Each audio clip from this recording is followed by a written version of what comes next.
Então, agora nós convidamos o Dr. Marco Antônio Chiea, que terá 20 minutos para sua apresentação. Ele é um neurologista responsável pelo ambulatório da ELA, da Unifesp-PM, onde nós estamos trabalhando, e também membro colaborador da BRELA.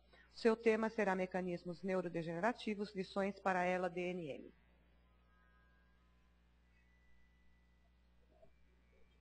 Muito bom dia, muito obrigado mais uma vez pelo convite. Acho que todos os anos a gente participou aqui do simpósio. E cabe a mim esse ano falar, acho que mais uma vez, ou novamente, sobre os mecanismos degenerativos. Vou tentar explicar uma coisa que ninguém conseguiu explicar até hoje. Mas eu vou tentar com um pouco tempo que eu tenho, tentar mostrar para vocês o que no mundo se tem de mais novo sobre os mecanismos degenerativos relacionados às doenças do neurônio motor. A gente pode considerar o neurônio motor como uma célula, como um neurônio, acho que com um meio celular mais especializado dentre as células que compõem o sistema nervoso.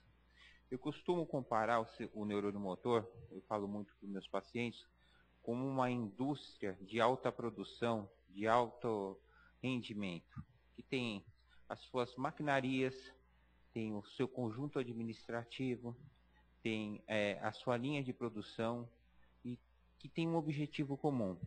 No caso, essa indústria tem que produzir um produto final para obtenção de lucro, e no caso, o neurônio motor, ele tem um objetivo só, que é produzir movimento. Seja movimentar um pé, uma mão, seja deglutir, falar, e tem um objetivo final. Para produzir tudo isso, para ter esse objetivo final, ele depende de alguns mecanismos para que tudo isso ocorra.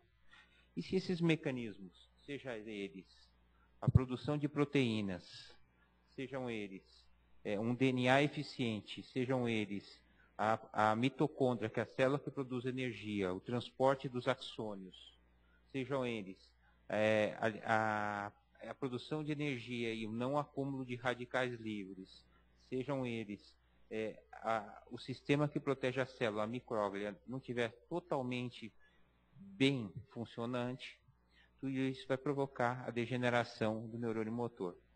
Cabe aqui frisar que esses mecanismos eles estão funcionando dentro do neurônio e ao mesmo tempo.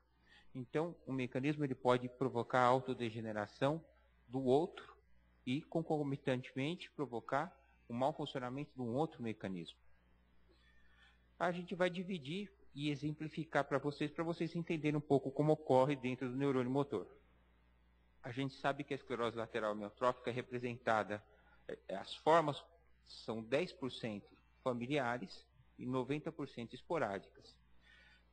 Como existe uma ampla variedade clínica da esclerose lateral amiotrófica e das formas de doença do neurônio motor, a maioria dos mecanismos envolvidos com a degeneração, nós conseguimos mostrar ou exemplificar com modelos mutantes, com modelos de ratos, e normalmente estão envolvidos com as formas familiares.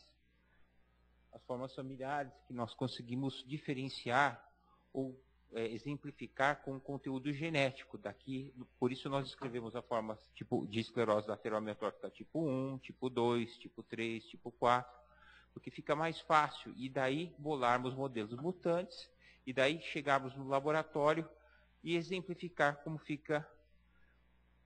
estaria esse mecanismo sendo desenvolvido in vitro ou com modelo mutante.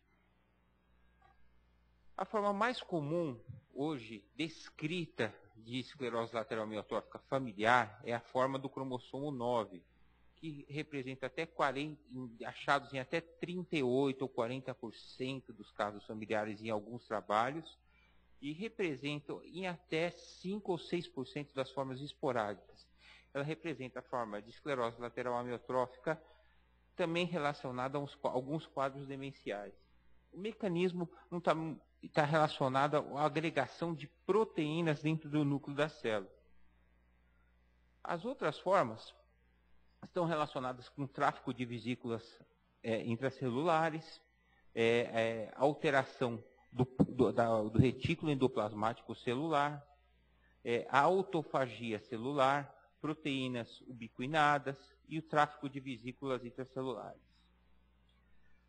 A forma mais comum, até pouco tempo, conhecida de esclerose lateral amiotrófica, a forma familiar, é de cá.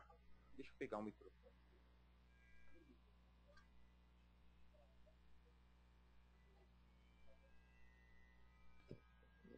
A forma mais comum de esclerose lateral amiotrófica conhecida como familiar é a deficiência de SOD1, detectada no cromossomo 11. A deficiência de SOD1 provocaria uma alteração dessa reação enzimática do oxigênio e provocaria o acúmulo de radicais livres, como a peroxidinitrina e a oxidinitrina, provocando o acúmulo de radicais livres intracelulares, provocando a morte celular. É a forma mais comum de mutação até o ano passado, quando se descobriu a mutação do cromossomo 9. 143 mutações aproximadamente são descritas no cromossomo 21, causando essa forma de esclerose lateral amiotrófica. A mutação da SOD1, além de provocar acúmulo de radicais livres, também provoca outras reações intracelulares, como agregação de proteínas, alteração da resposta do retículo endoplasmático, que é uma organela produtora de proteínas nas células, alteração do citoesqueleto por ativação dessas proteínas, alteração da ativação de proteínas chamadas head shock proteínas, que são controladoras do conteúdo inflamatório intracelular, e perda do controle da agregação e do controle oxidativo intracelular. A SOD1 está presente tanto no núcleo da célula como no núcleo da mitocôndria celular. E essa agressão e o controle inflamatório está presente no núcleo e na organela que produz a energia da célula. Isso pode levar à apoptose, à perda da função celular e à perda da função da mitocôndria, organela pelo qual o neurônio tem que produzir energia, provocando a morte celular através de alguns mecanismos. Do próprio mecanismo por degeneração da morte do neurônio e por degeneração por perda da função mitocondrial. Aqui é um exemplo de uma agregação proteica por uma SOD1 alterada, provocando a degeneração e morte do neurônio. Falou-se aqui, o Dr. Rota já comentou, a respeito da excitotoxicidade. Neurônio que tem uma facilidade de entrada do cálcio para dentro da célula provoca uma liberação de óxido nítrico e uma reação provocando morte intracelular. A excitotoxicidade, como o modelo aqui do SOD1 G93A, tem uma vulnerabilidade maior ao cálcio. O cálcio é lesível para o meio intracelular.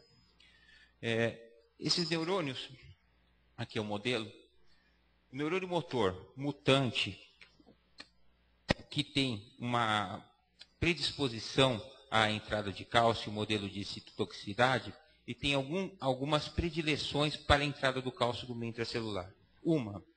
Existem receptores especiais que permitem a entrada do cálcio dentro da célula. Os receptores de glutamato são os receptores que permitem a entrada do cálcio intracelular, e tem 6 tipos. Existe um, que é o tipo 2, que bloqueia a entrada do glutamato, que bloqueia a entrada do cálcio dentro da célula. Esse tipo 2 normalmente está ausente em alguns pacientes com esclerose lateral amiotrófica.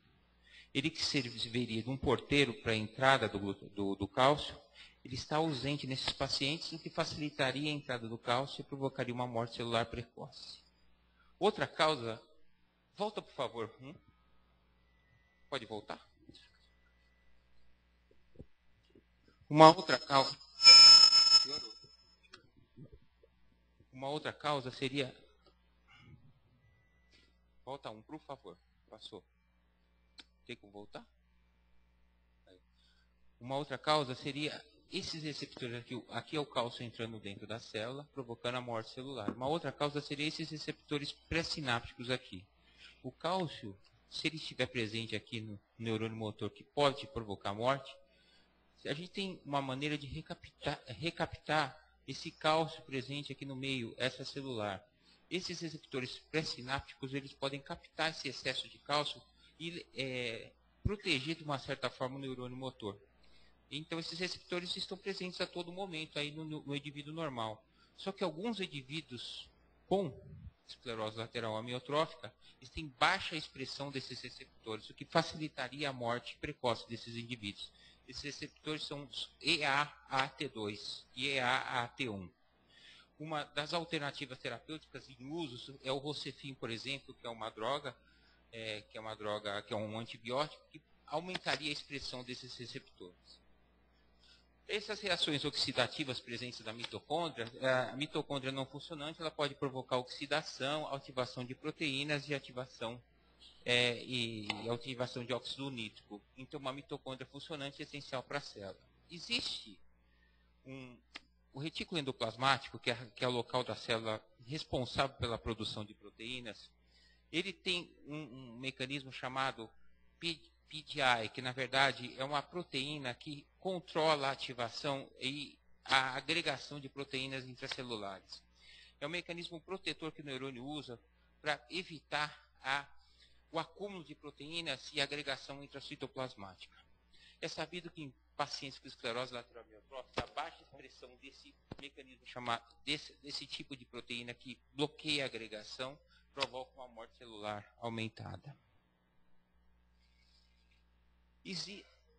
A gente fala aqui muito de agregação proteínas, quer dizer, tudo que acontece, que acumula alguma coisa dentro do corpo do nosso neurônio, provoca uma reação que pode degenerar todo o neurônio, todo o corpo celular do neurônio.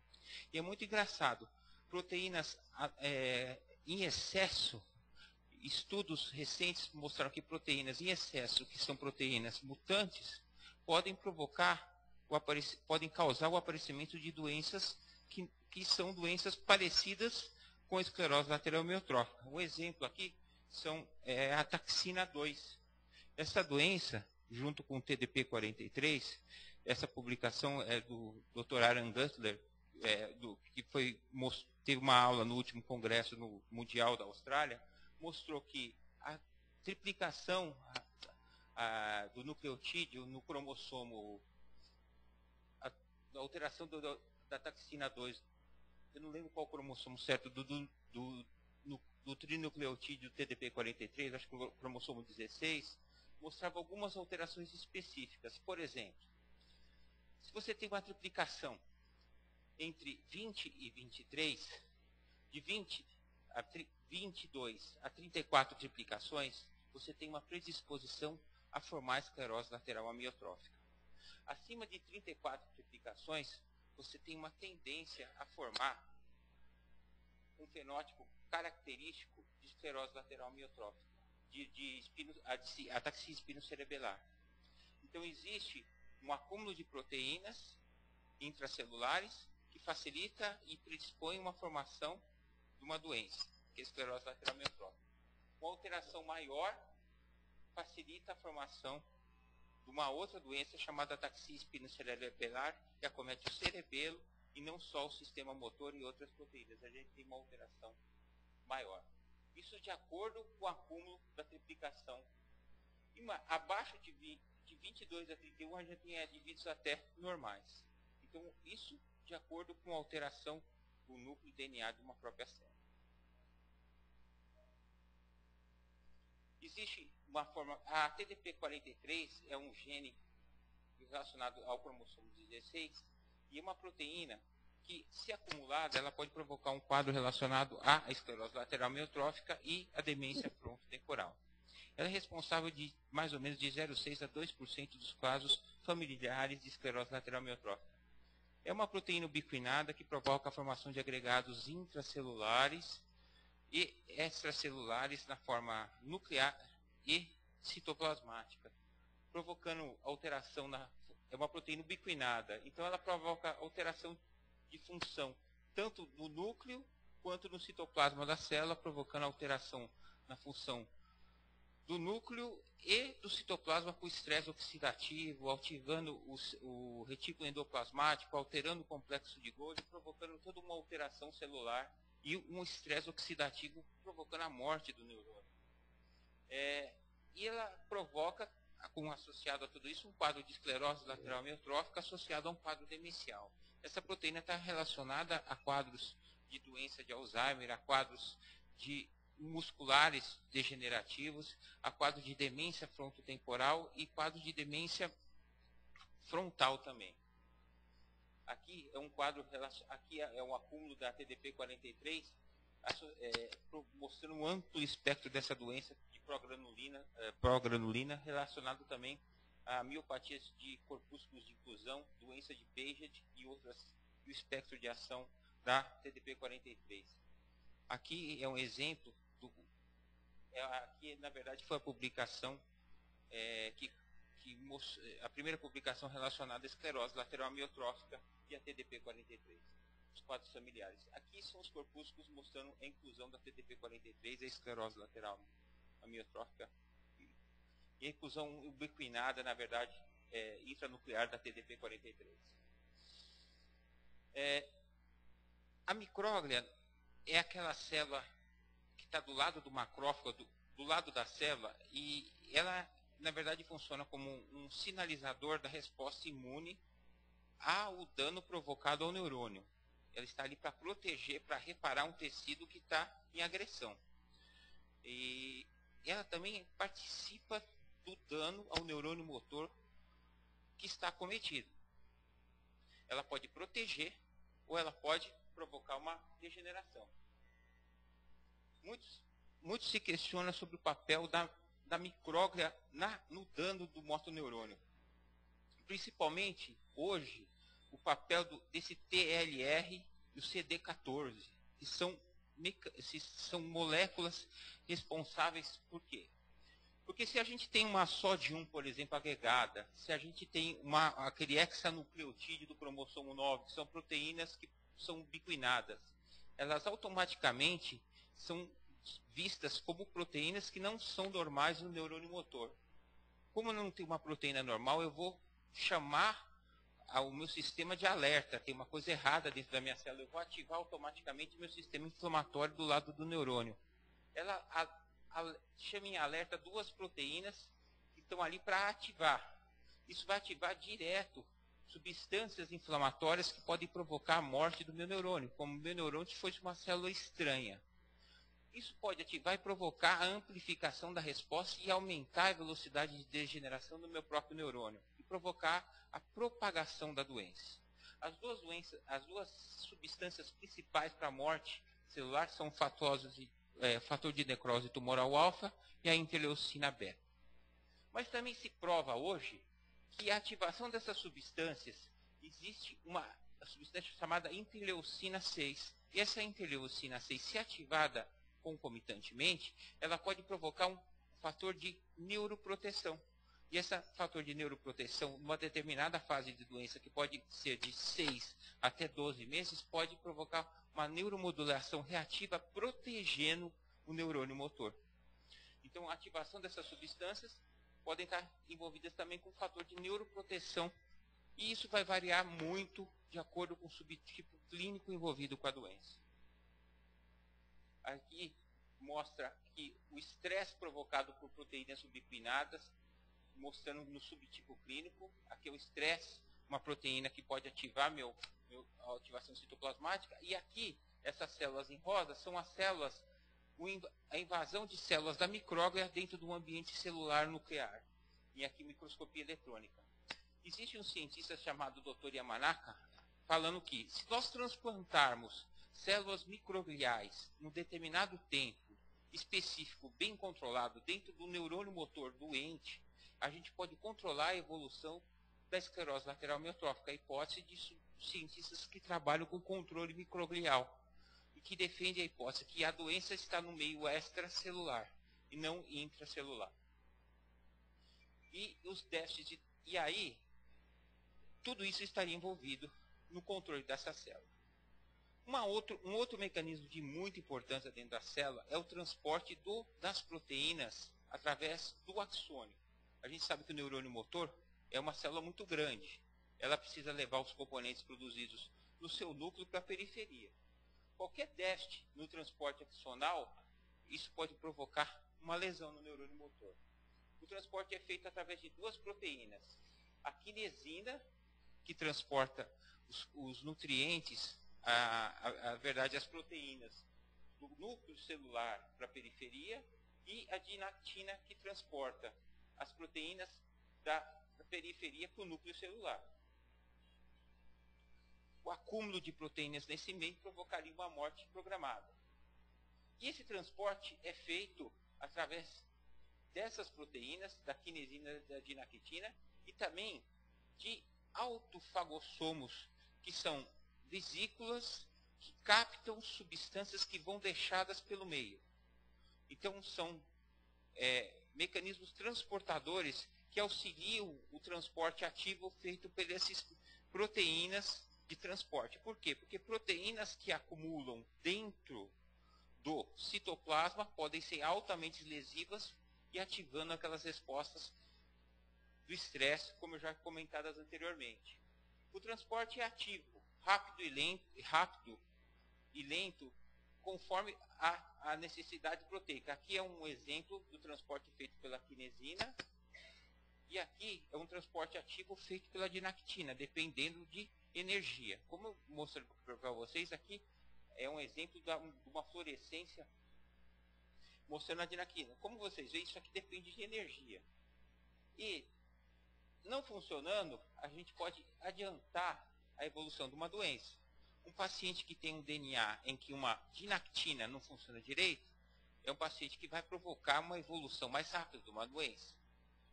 Existem já formas de esclerose lateral amiotrófica, por exemplo, com deficiência de dinactina 2, né, que mostram uma evolução mais rápida. Aqui é um exemplo em ratos LOA mostrando a evolução diferente de evolução de doença com mutação do caso. E aqui, a evolução dos ratos mutantes do fluxo anterógrado e retrógrado, mostrando a diferença, a rapidez do fluxo axonal no caso de mutação. Né? Aqui, sem mutação. E aqui, no rato mutante. Quer dizer, o fluxo é muito mais rápido.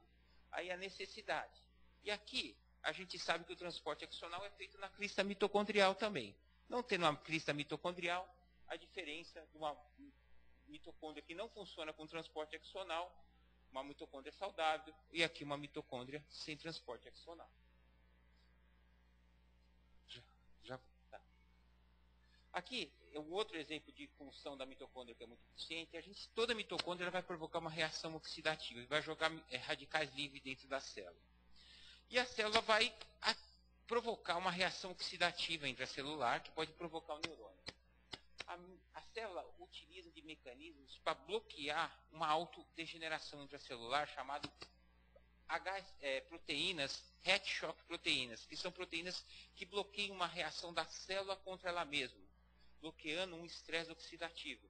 Essas proteínas, HSP27, HSP70, são células protetoras da própria célula.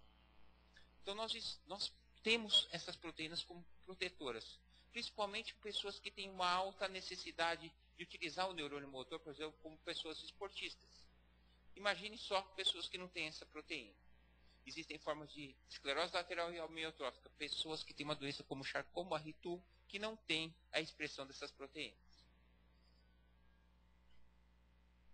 E por último, falando como último mecanismo, é um mecanismo de uma forma familiar chamada VAP-B, que a gente tem pouca expressão de umas proteínas chamadas VAP. As proteínas da família VAP tem a VAP-A relacionada ao tráfego de vesículas endossômicas, e a VAP-B que na verdade controla a função, ela tem uma vesícula endossômica, mas controla a função das proteínas e da regulação endoplasmática. E as VAPs também têm uma função de transferir as organelas e transferir as vesículas dentro do complexo de Golgi. Então, na verdade, como ele tem a regulação do fluxo do endossomo das vesículas, ela é uma proteína agrupada junto com a dinactina e ela tem a função de regulação do tráfego endossomal. Ela pode acumular, ela está presente em todas as formas dentro do citoplasma, e aqui o acúmulo, e isso são microscopias eletrônicas, e aqui dentro do complexo de Golgi, por microscopia eletrônica, e ela também, como eu falei, é estabilizadora do estresse do retículo. Volta um para mim, por favor. Ela é controladora do estresse do retículo endoplasmático, não dando uma sensibilidade, não ativando uma sensibilidade da membrana, não causando um estresse, não ativando um mecanismo lesivo. A VAP-B ela pode provocar uma ativação e provocar morte celular. Se a gente tiver problemas na ativação da VAP-B, a gente pode acumular algum estresse ou provocar algum resto dos endossomos, a gente pode chamar esse mecanismo de autofagossomos, que vão levar essas proteínas que acumulam dentro das células para a periferia, e através desses autofagossomos, essas proteínas serão transportadas através de vesículas lisossômicas ou autofagossômicas para a periferia e são liberadas para o meio extracelular, não provocando morte celular. Existe um fenótipo, e aí existem sinalizadores, mecanismos sinalizadores para ativar essas vesículas que são importantes para não provocar esse mecanismo de estresse intracelular. Só que existe um fenótipo, na verdade, um fenótipo específico chamado FIG4, que provoca a esclerose lateral amiotrófica, que a gente perde o mecanismo de autofagossomos. E aí provocamos a morte e a lesão celular. Então a esclerose lateral amiotrófica também está relacionada a isso. E a morte do neurônio motor vem por isso também. Bom, era isso que eu queria explicar para vocês. Muito obrigado. Espero que deu para explicar um pouquinho, entender, é um pouco complexo, mas sabendo é isso de mais atual que tem relacionado a esclerose lateral amiotrófica, neurônio motor. Muito obrigado.